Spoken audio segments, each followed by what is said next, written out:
The cyclone that hit Odisha in October 99 killed thousands of people and devastated hundreds of villages. 1999 में उड़ीसा में जो cyclone आया था, चक्रवाती तूफान आया था, उसमें हजारों लोगों की मौत हो गई थी और सैकड़ों गांव तबाह हो गए थे। 2 दिन के लिए प्रशांत 2 दिन दुरात में प्रशांत जो एक यंग मैन था, वो एक घर की छत पर बना रहा और तीसरे दिन उसने अपने गांव जाने का निश्चय किया। क्या उसे अपना परिवार मिला? ये इसी की एक कहानी है। ऑन 27 अक्टूबर 1999, 27 अक्टूबर 1999 में अपनी माँ के डेथ के 7 साल के बाद प्रशांत ने एरसामा के अपने जो विकास खंड उसका ब्लॉक, वहाँ जाने का निश्चय किया। और ये टाउन एरसामा उड़ीसा का एक कोस्टल यानी तटीय इलाका है, कस्बा है, और उसके गांव से लगभग 18 किलोमीटर दूर था। उसने रात अपने एक दोस्त के यहाँ बिताई और जैसे ही शाम हुई, तूफान की आहट आने लगी, आसमान में काले घने बादल छाने लगे और तेज़ हवाएं चलने लगीं। और प्रशांत ने इतना तेज चक्रवाती तूफान आने की संभावना पहले कभी नहीं देखी थी।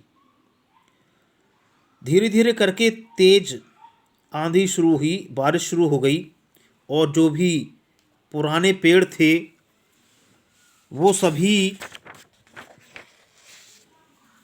पुराने पेड़ जो थे वो सभी उखड़ गए थे ज़मीन से और लोग अपने अपने घरों में चिल्ला रहे थे। वो कुछ घर तेज बारिश में बह चुके थे और उसके प्रशांत के दोस्त के घर में भी ये बारिश का पानी आ गया था और उसके घर में गर्दन तक पानी भर चुका था प्रशांत के दोस्त के। और चूंकि दीवार, उसका मकान ब्रिक यानी ईंटों और सीमेंट से बना हुआ था, इसलिए उसे हवा से तो ज़्यादा नहीं नुकसान नहीं पहुंचा, लेकिन फिर भी बारिश की वजह से उसके पूरे मकान में पानी भर चुका था और इतनी ज़्यादा पानी भर जाने की वजह से पेड़ों को उनके जड़ से उखाड़ उसके मकान पर गिरने का खतरा था।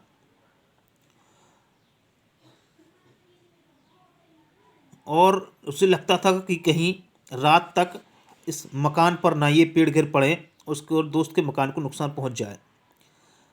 साइक्लोन ने लगभग 36 घंटे तक तबाही मचाई और उसके बाद अगले मॉर्निंग 36 घंटे बाद शांत हुआ।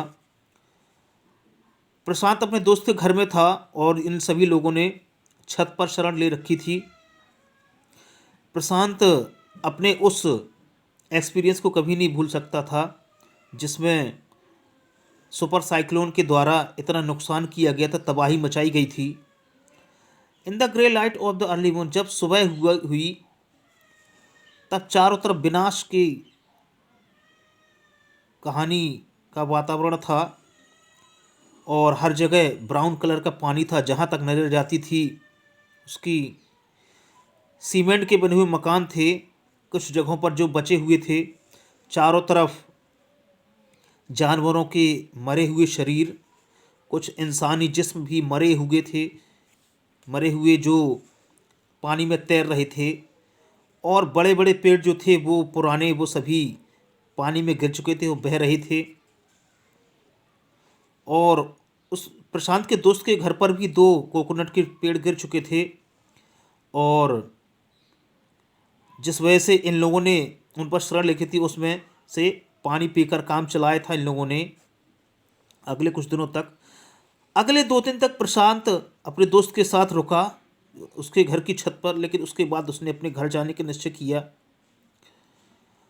प्रशांत के आंसू नदी के इस बारिश के पानी में बह गए थे और सुपर साइक्लोन में उसे लगता था क्या उसका परिवार बचा होगा या नहीं, या फिर उसे फिर से अपने परिवार से वंचित होना पड़ेगा।